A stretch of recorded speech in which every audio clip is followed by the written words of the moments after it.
all of you are doing well. Once again, I'd like to welcome you all on the behalf of Team CED NIFTEM for our today's webinar. Thank you for showing interest. Topic of today's webinar is Basics of Design Thinking. Today, we have with us Dr. Pawan Soni. He is an innovation evangelist by profession and a teacher by passion. He is founder of Inflection Point. Apart from being an adjunct faculty at ISB Hyderabad and IIM Bangalore, he has engaged with companies like Tata, Reliance, ITC, Flipkart, etc. He is a mentor for NSRCEL at IIM Bangalore and the Founder Institute, and a columnist at HT Mint, Your Story, and People's Matter. He is a 5-time TEDx speaker and has delivered talks at over 120 organizations in India and abroad. We welcome you, sir.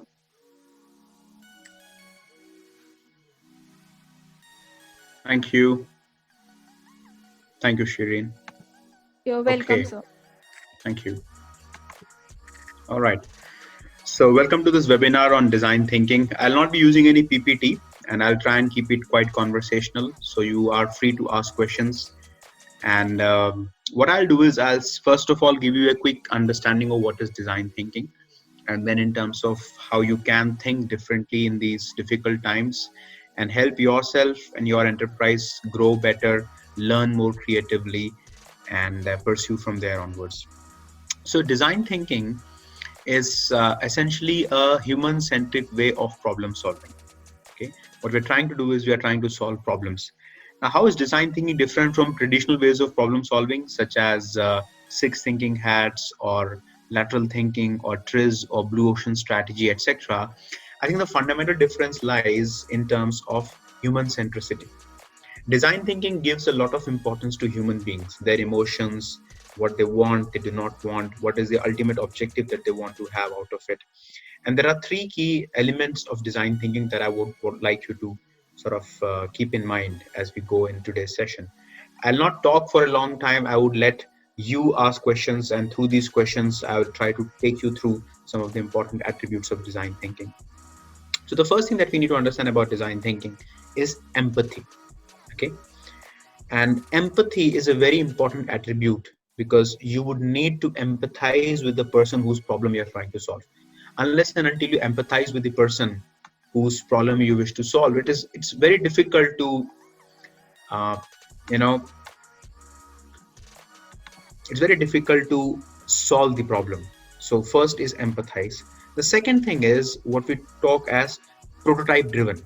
So you have to be able to quickly conceive a prototype of your idea, whatever idea you are trying to use to solve the problem. That's the second aspect. And third aspect is involving the customer.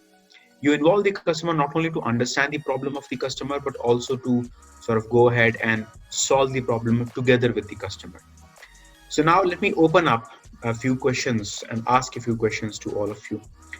Now, do you think empathy is same as sympathy, or difference between empathy and sympathy? What's the difference? What do you think is the difference between empathy and sympathy? You can speak your responses. How is empathy different from sympathy? Go ahead. Empathy is putting yourself in place of the person who is undergoing the situation and trying to analyze. And sympathy is, just a normal emotion for anyone. Okay. And why do you think empathy is important for problem solving? So to understand the problem, we need to empathize with the person having the problem. That's what I think. Okay. What else?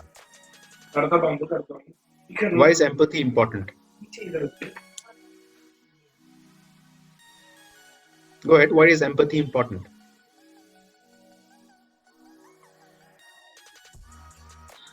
So I think empathy gives us a rapport towards the customer, whereas sympathy is just a feeling of pity. Okay. Do you think empathy can be developed? Yes, I do believe it can be developed, but I'm not sure how. How? Okay. All right. So let me give you two skills which you can practice when you develop empathy. Would you like to know the skills of developing empathy? Yes, sir. Okay. Would you be interested, all of you? Because as a student, You might be entrepreneurs tomorrow, you would be employees, but more importantly, you are human beings. And as human beings, what you need to do is see if your life can help somebody live better.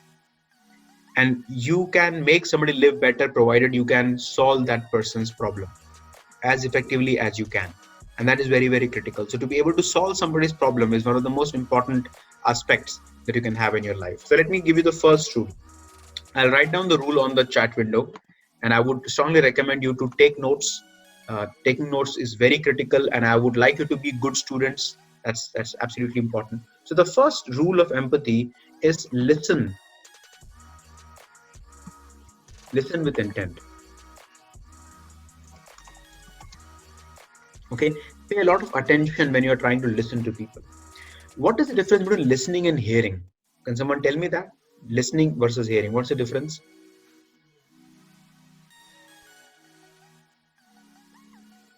Go ahead, anybody can say. Listening versus hearing, what is the difference between the two?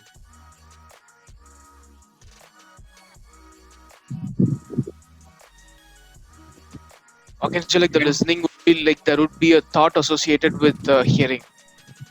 So hearing Very is just good. like whatever sound it comes. So should I assume that you're listening to me or you're all hearing me? Listening to you. Listening, okay, glad. So the first rule of empathy is listen with intent. Do you think listening skill can be developed? Yes, no? Can listening skill be cultivated? Yeah. Yes. Yeah, okay. Let us do one thing then. I would want you to type your responses. Instead of speaking your responses, speaking might be a little bit of inertia. You can type your responses so that I'll also get a running commentary of what your views are. So listening is the first skill that we need to understand to be better problem solvers. And I'll give you 2 tips of how to be a good listener. The first tip is called the RASA rule, R-A-S-A. RASA stands for receive, appreciate, summarize, and ask. Please make a note of that first technique of listening, RASA. Receive, appreciate, summarize, and finally ask. The RASA technique. Now, if I look at the RASA technique, according to you, and you can type in your answers, and I would like everyone to participate, because if you are giving your precious time to this particular webinar today, it is very important for you to be actively involved. You had all the choice.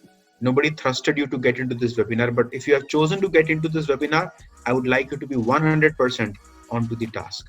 So if I talk about RASA, which is receive, appreciate, summarize, and ask. RASA technique means that whenever you're talking to somebody, the first activity is for you to receive. Just listen without any biases, without any inhibitions or preconceived notions. Then appreciate. Appreciate the problem the other person is facing. Appreciate the problem, appreciate the person, and then summarize it. Summarize means, is it what you are saying? Am I getting it right? Summarize is a paraphrasing. And finally, ask. Now, out of the 4 things which I told you, which is receive, appreciate, summarize, and ask, what according to you is the most difficult task in RASA? You can write down. Out of this RASA, receive, appreciate, summarize, and ask, what is the most difficult task? You can key in here in the chat window. Please do that.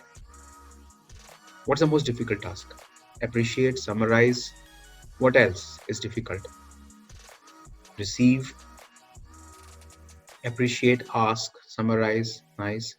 Keep typing. I would like everyone to respond. It's very important. Appreciate and receive. Receive. Ask. Don't have to type any message to me privately. You can write all the messages publicly. And also please check your name. I still see some of you having alphanumeric names, no names. Please ensure that you have a proper name so that I can address you by your name instead of a number. Okay, so please change your name in your identity. That would really help me. Okay, receive, ask. Okay, what else is difficult? According to you, what to you is the most difficult thing? Ask.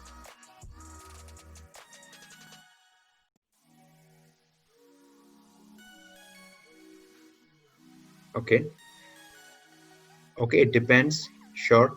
But for you, if I look at you personally, do you find it difficult to ask questions? Do you find it difficult to listen? Do you find it difficult to paraphrase? Or do you find it difficult to appreciate people?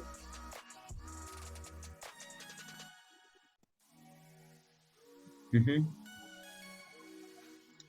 Okay.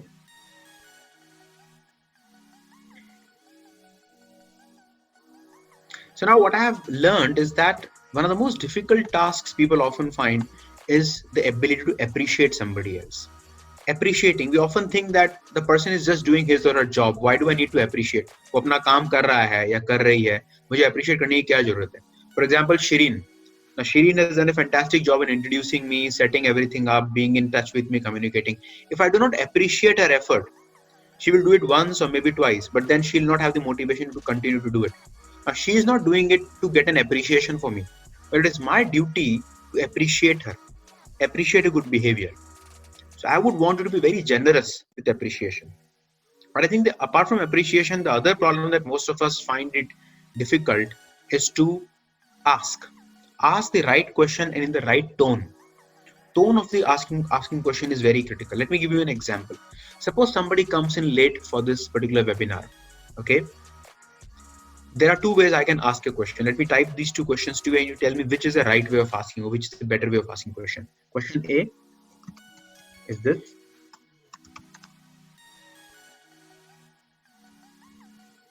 And question B is this. Which is the right way of asking a question, A or B?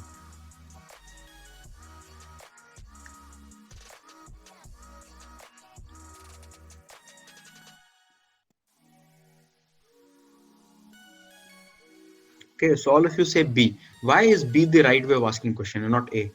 What is the difference between A and B in terms of asking the question?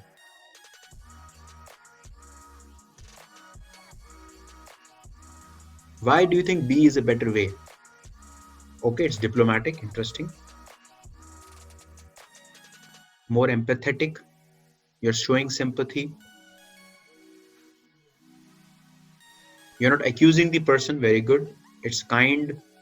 It's a good tone.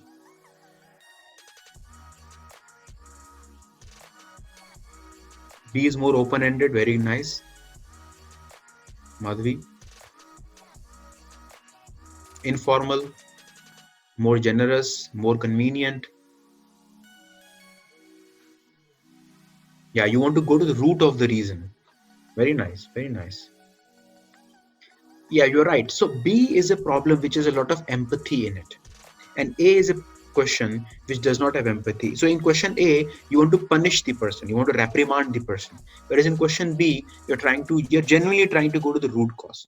So I think what you need to be very careful is to rightly frame the question and empathize with the other person.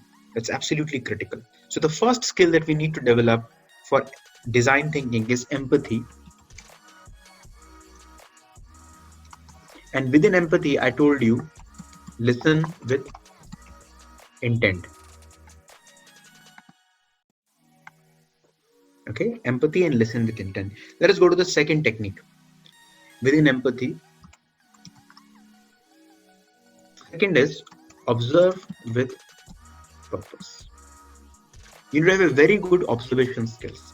According to you, which country people have the best observation skills in the world? Which country, according to you, has the best observation skills? And just throw some answers at me. Which country? Japan. An overwhelming number of people said Japan. India, interesting. China. Dutch, nice. Okay, good. So here is Germany, very nice. Japanese. How can we decide? Canada. How can we decide? So if I put the question slightly differently, which country do you think is extremely good at problem solving problems? In life, in office, in workshops, in products, services. So one of the countries which I want to allude to is Japan. And the reason Japanese are extremely good at problem solving, which is demonstrated by their very high quality products, extremely. So Japan After the World War II, Japan was known to have very poor quality products.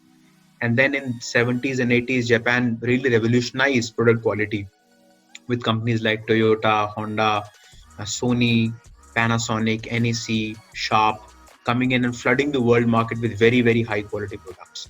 And the reason Japanese are very, very good in observation skills is what? What, according to you, is the reason Japanese are very good? Israelis are also good. You're right. Israelis are also good, but between Japan and Israel is not known for high quality products. Israel is known for innovation, and that too I'll talk to you about is all the three countries: Israel, Germany, and Japan. I'll talk to you about all the three countries today. But let us start with Japan first. So, what, according to you, is the reason behind Japanese very good observation skills? Why? Where does a good observation skills come from?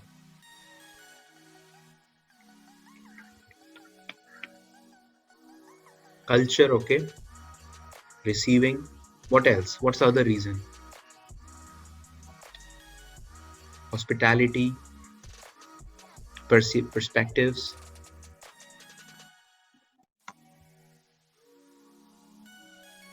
patience, adapted,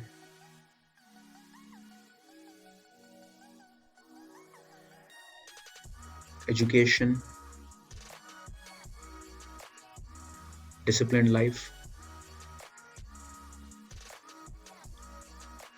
helping nature, World War, nice, education, understanding. Let me give you a counterintuitive answer. Okay. Visualization, very nice. Simar. So one of the very counterintuitive reasons why Japanese are extremely good at problem exploration, observation skills is this: language. What is unique about Japanese language? Can someone tell me?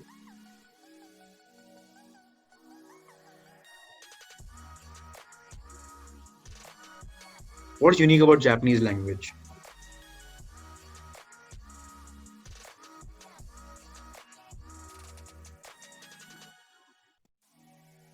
I'm talking of written language.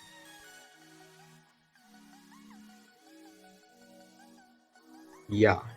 So Japanese language does not have alphabets. Like in English, we have these 26 alphabets, A, B, C, D. In Hindi, we have Devanagari Lipi. In Japanese, they don't have alphabets. What do they have? They have symbols. Okay. Now, Japanese language has symbols, and each of these symbols are quite complex, intricate, and they have a very subtle difference between two symbols. Now, a child in Japan has to learn at least 30,000 symbols to be able to be conversant in Japan. I'll come to the Chinese reason also, absolutely, right? That why China also uses symbols. Apart from the symbolic thing, one of the other reasons why Japanese have a very, very high level of good observation skills is, again, that goes back to its history, which is that they've been beaten in the World War II, and they had this massive adversary out of which they had to come out. So this very hardworking people, so many people are rice growers. So on average, the most hardworking communities in the world are Japanese. They work extensively number of hours, and that's the reason why, if you look at maths scores, some of the most proficient maths students have been Japanese.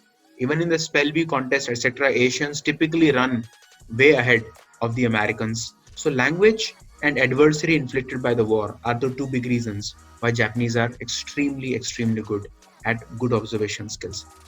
And in Japan, there is a term, okay, that's called Shengen Shogi. Shengen Shogi. Let me write the word because I was reading about this term.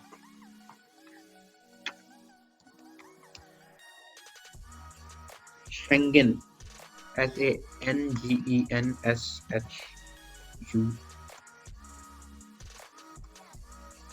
Shengen Shogi.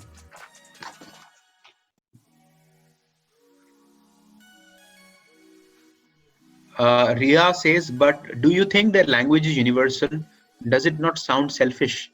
I do not understand the question. Why do you think it's selfish?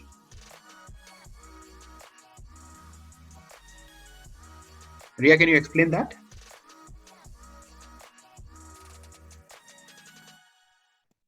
You can speak, Ria. Go ahead.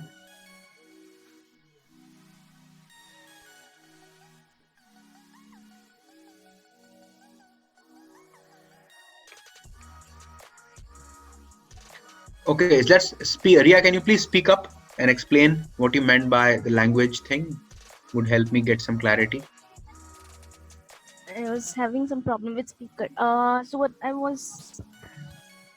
I meant was, they keep all the knowledge with themselves. So what I feel, English is a more universal language, and it's also, if even if they are smart enough and if they are well observers and if they are doing good. So the same thing as you talked about empathy, which comes under ethics, I believe.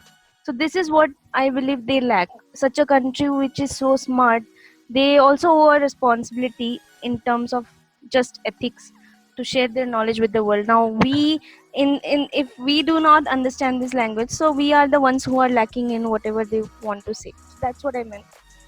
What is your view in it? Yeah.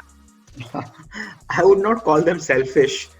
See, if you go to Germany, you will find it very difficult to converse with a German because they don't typically use English. If you listen to any speech of Angela Merkel, who is the Chancellor of Germany, she never talks in English. All her speeches are in German language. So it is not that they do not want to speak in English or they do not want to share knowledge. Unlike India, which has been ruled by Britishers for 250 years, that's the reason we have an affinity towards English language. If English would not have ruled us for 250 years, do you think we were so comfortable talking in English? No, we wouldn't have. No, that's right. So Japanese are comfortable talking in Japanese language because they were never ruled by Britishers. That's the only reason. Okay, and they are quite prolific in terms of sharing their knowledge with the rest of the world. It's not that. They write a lot. There are a lot of books written in English about Japanese companies. Japanese companies come here, train us, etc. And as a result, we are here for fairly long time. So I would not want to use the word selfish at all with them. It will be very unwise for us to use the word selfish. Coming down to Germany and Israel, same thing applies. They have a tremendously good ability of observation. So the first thing I said is listen with intent. The second thing is observe with purpose. The third thing is this: delay or defer your judgment. Defer your judgments, which means that if you have to understand somebody's problem and then hopefully solve that person's problem, you need to defer your judgment or delay your judgment, or don't be judgmental. Now, why do you think deferring your judgment is very important? Can you just key in your responses? Why deferring your judgment is important?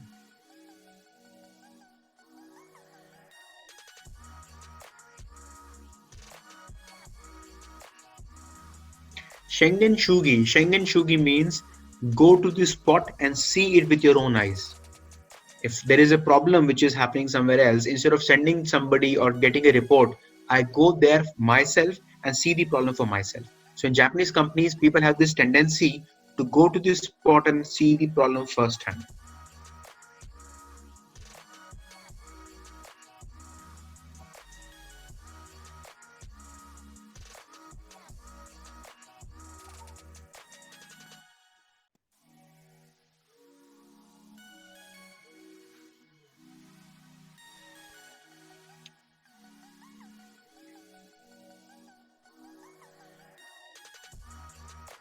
Gemba. It's also called Gemba.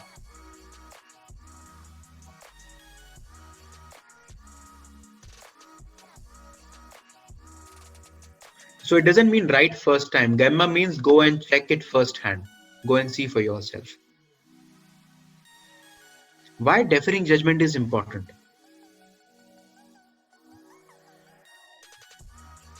Judging may mean accusing, okay? Do you think humans are naturally judgmental with each other? Do you think judgment comes natural to us? Do you think so? Evolutionary wise, we are very judgmental with each other.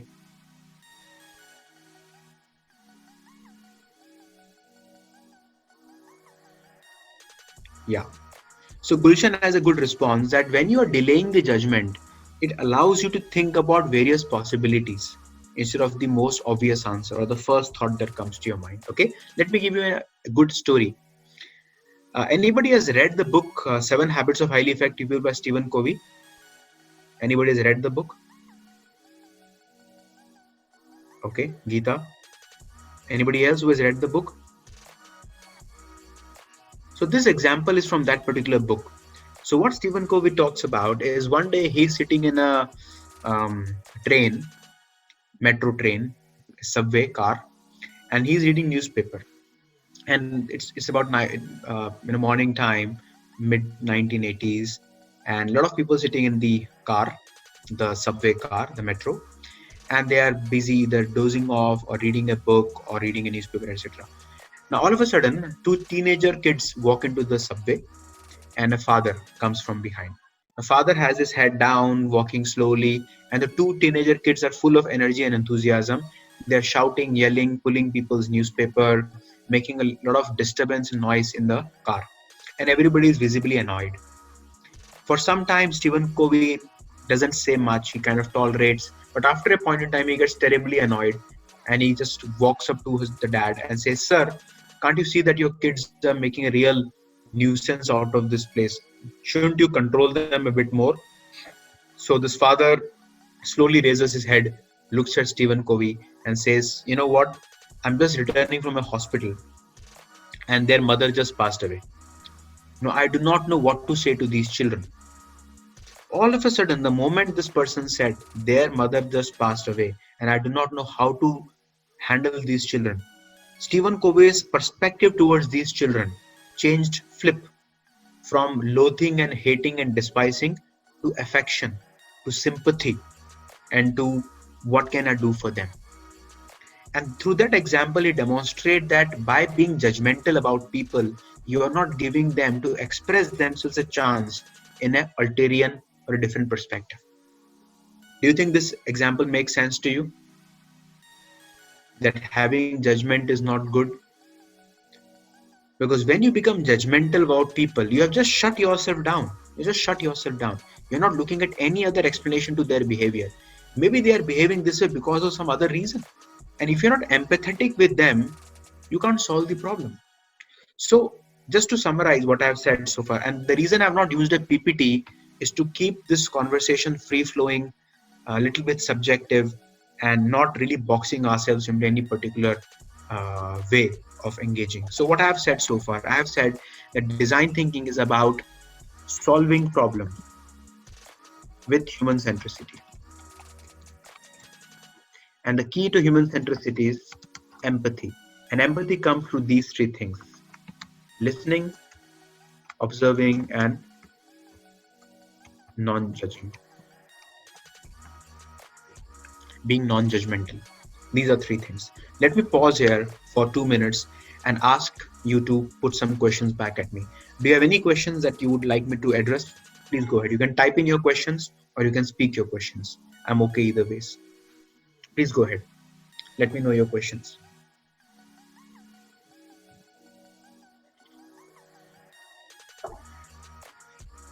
Go ahead, please.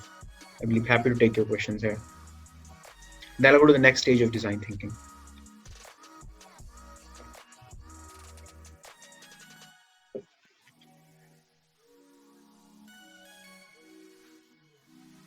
Any question here? Any observation, any comment? Okay, Vishal asks, can we teach design thinking to preschool kids? Yes, you can. And because empathy to preschool kids will be not required because they are empathetic. As you get more mature is when you start losing empathy. Okay, so empathy is not a very critical thing for them. The most important skill that you need to teach to preschool kids is this. I'm writing it down and I'll be happy to take questions from them.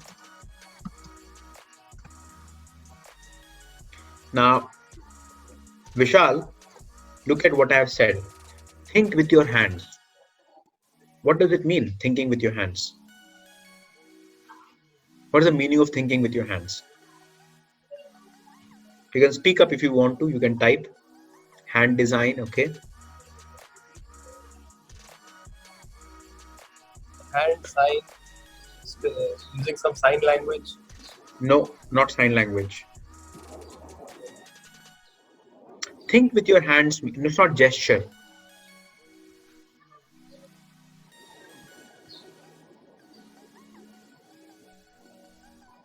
No. Think with your hands means that you have to use your hands to make something. Create with your hands. We're using clay modeling, using Lego blocks, using art and craft material. See, human brain and human hands co-evolved. The way our brain became complex, our hands also became complex. So our hands are great means of making things. Now, if kids are not using hands to make things, they are just all the time typing or writing, then their dexterity gets lost. So if you have to really be creative, then you should put your hands to use. That's what I mean by, yeah, using clay, Lego, drawing, etc. That's what I mean by thinking with your hands or doing experiments as much as you can. So Gulshan asks how Japanese language is responsible for their observation skills. See, if you look at Japanese language, any two symbols are different in a very minuscule, very minute way. So as a kid, I should observe these symbols very carefully to make out the difference. And that is where the skills of observing minute details goes high at a very early age. Your language shapes your thinking. That's the reason why complex language leads to very good ability of observing complex things. Like look at Sanskrit. Sanskrit is a very interesting language. The reason Sanskrit is an interesting language, it is because it is semantically correct. Okay, unlike English, it is very semantically, and that's why people say that Sanskrit is a language for computers. It's semantically correct. One statement can have only one interpretation and not multiple interpretation. At the same time, if I take a Sanskrit word and if I translate that into Hindi, invariably there will be more words in Hindi than Sanskrit.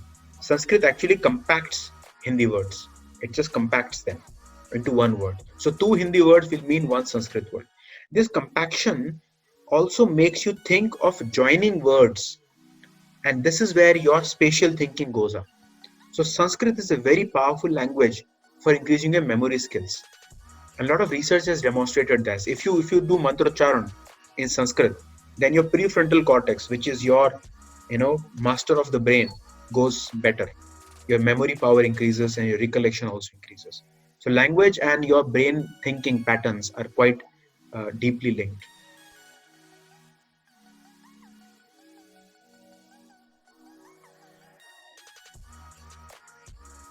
If you think I addressed your question, please write okay, not okay at the end of your question. That will really help me close the loop. If you think you are satisfied with the answer, just write a yes or okay. That will help.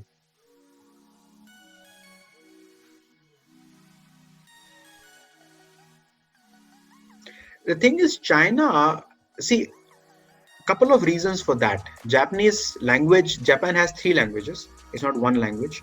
Okay, number one. Number two, Japan is a heavily rice growing country. And because of that, the hardworking nature of people has been extremely good. The World War also devastated them, which means they started paying a lot of attention to waste reduction, to industrialization, to lean processes, to conserving energy, conserving whatever resources. China, on the other hand, has a lot of natural resources. Japan doesn't have natural resources. China is such a vast country. There are a lot of natural resources.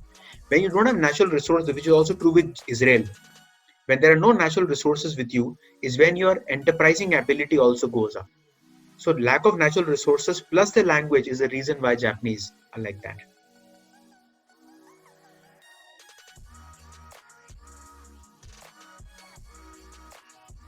So Priyanka asks how to display empathy to people who have already judgmental. I think for empathy to pave way, the other person shouldn't have a mental barrier too. See, everybody has a mental barrier. It's very unlikely to see people without judgment. But if you have to be a better and clearer thinker, you cannot have a judgment. And that's important. And that is something that you have to practice with a lot of effort. As a teacher, I always try to be non-judgmental about my kids. And that's the reason I never get personal with my kids, with my students. Because the moment I become judgmental, my ability to communicate with them goes down. So I come to my class without any bias and I get out of my class without any bias. And that is something that you need to practice.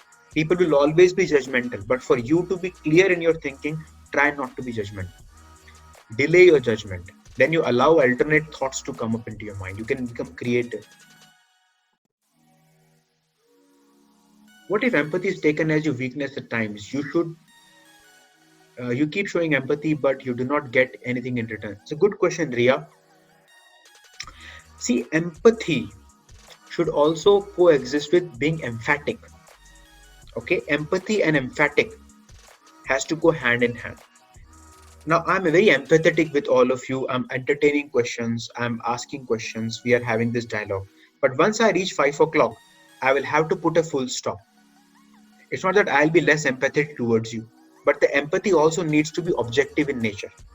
So I'm empathetic towards you, but it should not happen at the cost of the larger agenda. And that is where you have to put your foot down and be emphatic. So being empathetic and being emphatic has to coexist. Otherwise, you are right. You'll be treated like a soft figure, which is not a correct thing to do.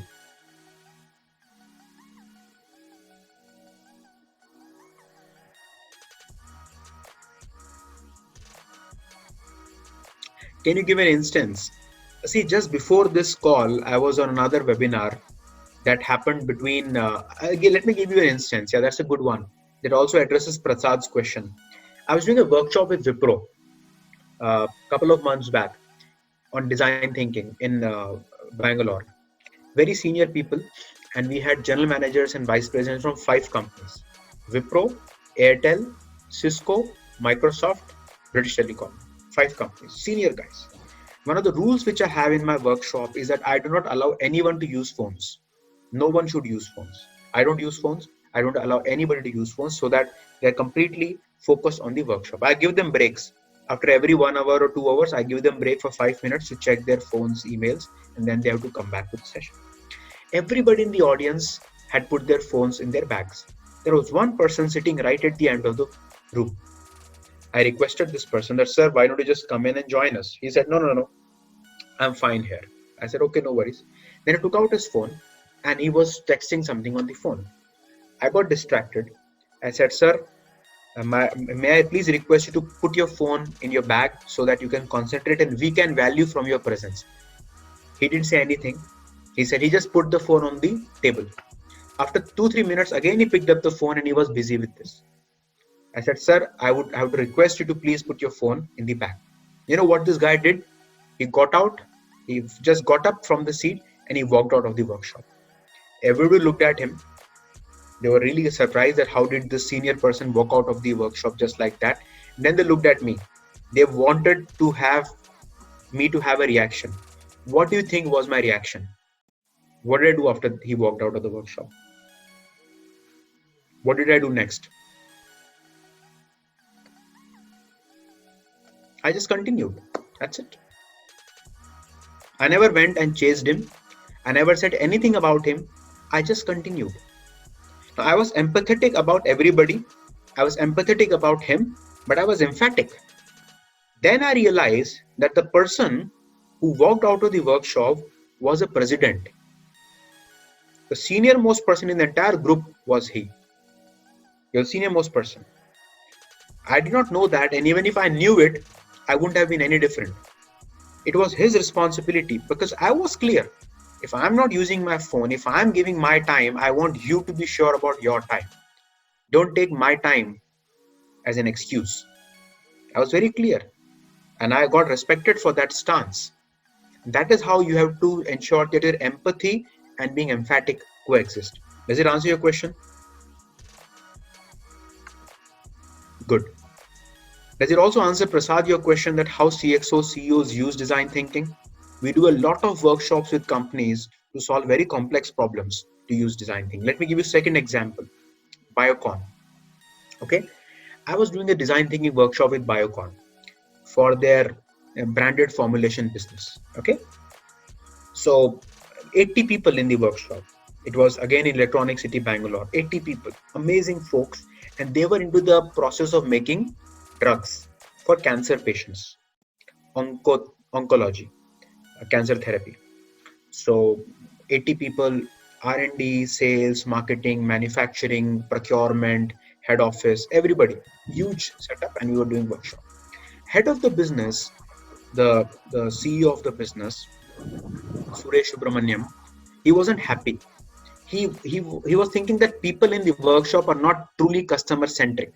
They're not empathetic about a cancer patient. So what did he do? He called doctors.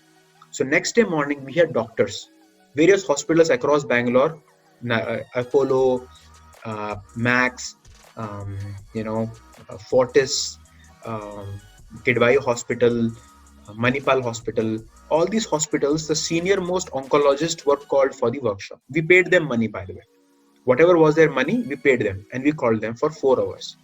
But our man was not happy. He said, "No, our guys are still not empathetic about the cancer patient." You know what he did? After the lunch break on the day 2, it was a 2-day workshop. After the lunch break on day 2, he got cancer patients to come for the workshop, cancer survivors. Imagine you are sitting in a workshop of design thinking, and right next to you is a guy wearing a hat sitting, and he has survived cancer. Can you see the complexion of the discussion changing that day? You're no longer imagining somebody who is having cancer. You have a guy sitting right next to you, and he is looking into your eyes. You can't bluff. And that is the extent to which companies go to do design thinking. Does it answer your question?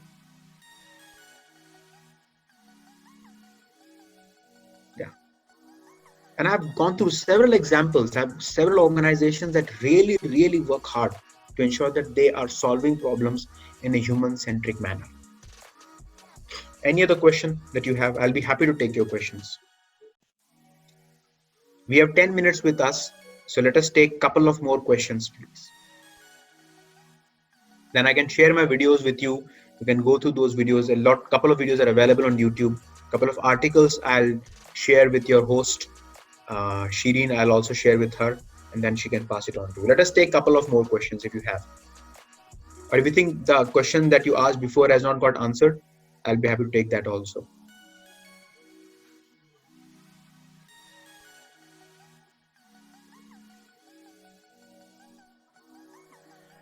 So Nilesh has asked, how should we make the person feel free to share their problems in a detail so that we can help our best?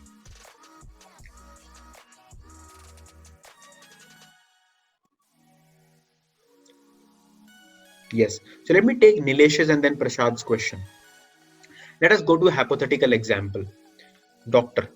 There are two doctors, Dr. A and Dr. B. A and B. Both are equally good doctors, equally accomplished, good on paper, etc. You walk into Dr. A's room and he says, okay, what's your problem? So he's asking you the problem and you go on saying that, I'm having a headache, I'm having a stomach ache, I'm not able to sleep at night, I don't feel like eating, I feel tired all day long. You go on and on and on. And then Dr. A says, okay, got it.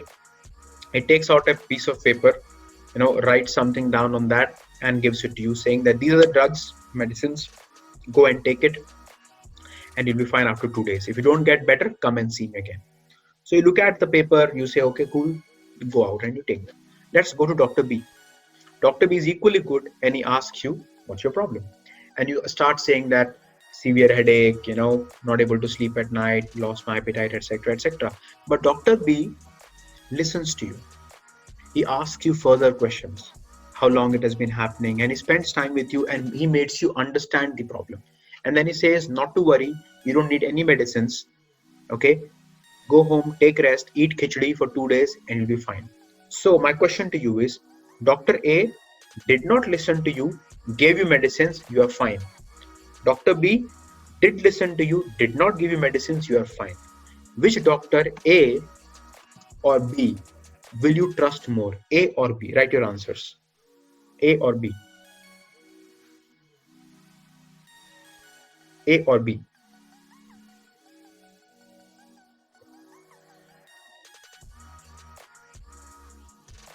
B, correct?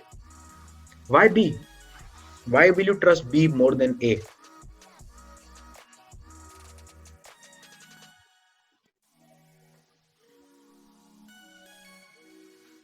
Why B? B saved money. Okay, that's a good one, Gulshan. Glad. Why B?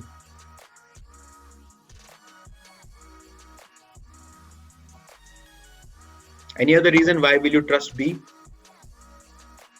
Okay, He listened to your problem. Very good. What else? Gone in the depth. He's satisfied.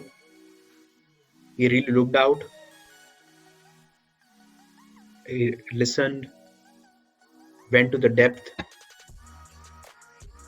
And most importantly, he made you understand your problem. So tell me, what is more important? A, understanding the problem, or B, solving the problem? What is more important? Understanding the problem or the solution is important? What is more important? Or what's the first step? Understanding. Is it okay? Is it okay to understand the problem and not being able to solve it? Is it okay? It is okay, I think. Because you should be able to understand the problem, because many times you cannot solve it. For example, everybody wants to go out and have fun, go to park, take your kids out. I understand the problem, but can I solve it? Answer is no. But what if I don't understand it? If I don't understand it, I'm not giving trust to my people. So understanding a problem is absolutely non-negotiable, and that is how you develop empathy.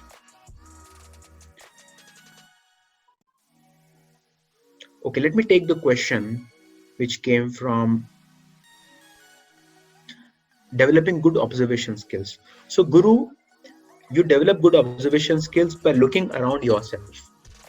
Look at the plight people have. For example, when during the lockdown, a lot of people are now, the hairs are kind of growing big. Barber shops are closed, saloons are closed, and people are using their own techniques at home to do cutting. Maybe there is an opportunity here for a company to come up with self-barber solutions where you can have your own hairstyle made at home. See, 100 years back, people used to go to barber to get their shaving done. Ustra. Today, people, whoever shaved, usually shave at home. Maybe a couple of years from now, even haircut people can do at home. That's an observations that you can draw from your nearby places. Similarly, a lot of cars are now idled. They are not working for last many days. And when you start cranking the car, battery might be down. It's a good opportunity for these car service stations and these mechanics to offer a service to all the communities to crank up their car. That's an observation skills. So observation skills means that can you find a problem from anywhere and try to see if you can solve the problem better. That is how you develop observation skills.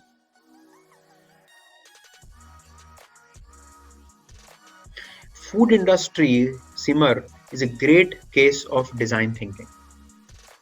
Okay, because I need a food which is assured of non-contaminated and to have a high assurance of non-contamination. So tomorrow when the airlines industry starts, people will eat at the airports, people will eat in the flights. How do they ensure that the supply chain of the food is not contaminated? How do I ensure that there is no virus in the people who have handled the food or those who have made the food? Can you authorize that? Can you make a food which changes color the moment it expires or it kind of gets contaminated? These are some of the use cases that you can have for the food industry. I think the coronavirus-led lockdown is a great opportunity for you to innovate. In food, in hospitality, in every industry, you should innovate.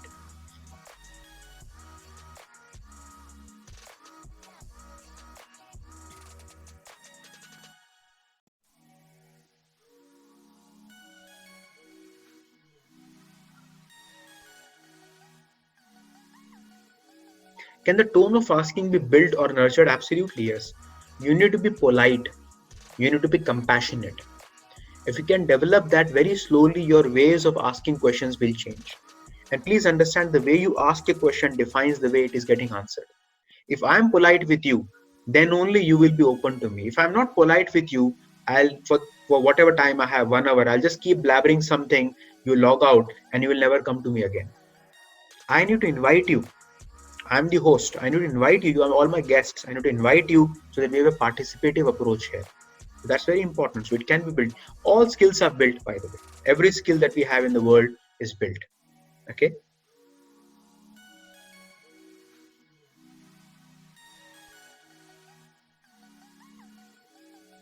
See, coronavirus gives you a great opportunity. There are 3 things that you can do. The first is, especially on coronavirus related, the first is that look at new problems. Okay. Experiment with new business models and work or collaborate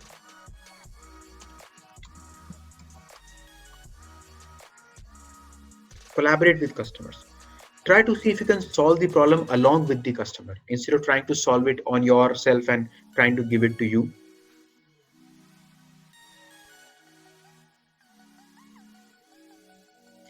Okay, so I'll take you through Aditya Birla Group, and we used a design thinking workshop a couple of years back with Aditya Birla Group to kind of design their vision statement, the purpose of the group. So we had all the senior people sitting in the room, and then we all looked at what are the various elements that we can use for designing the new purpose. We broke the team down into various constituents. They all did brainstorming, spoke to each other, spoke to other stakeholders. Then we came back, we looked at some of the key takeaways from the purpose, and then eventually after a couple of hours, we knit the purpose of Aditya Birla Group Chemical Division, which was about green chemistry. Similarly, Asian Paints. With Asian Paints, we were looking at how to remove paint from the wall. When I'm painting a wall, I take out the old paint so that the new paint has a good finish and it sticks nicely to the wall. Removing paint from the wall is a very painful exercise, and we have to empathize with the applicator or the painter.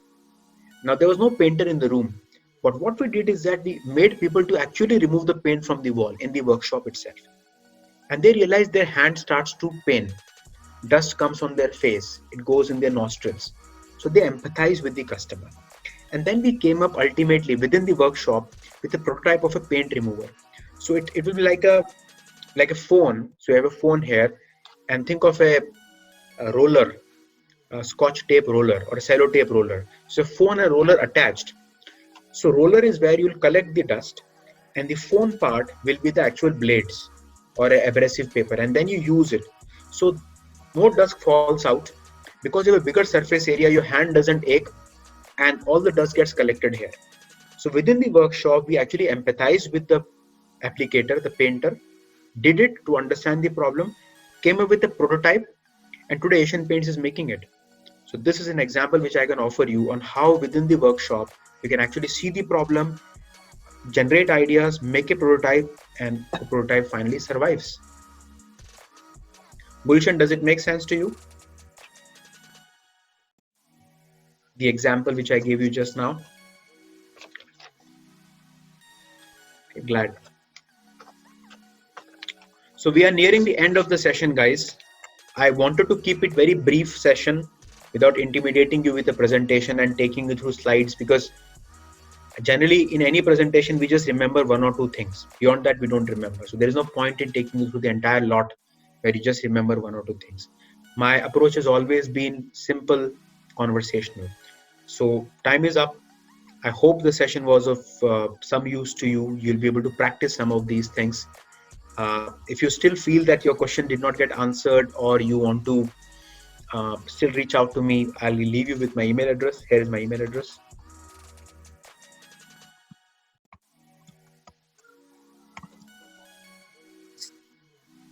So thank you so much for this session. It was great having you on board, and I hope it added value to everyone present here. So Thank you so much. Okay, everybody, you can write to me. We'll be happy to respond to your session, your questions.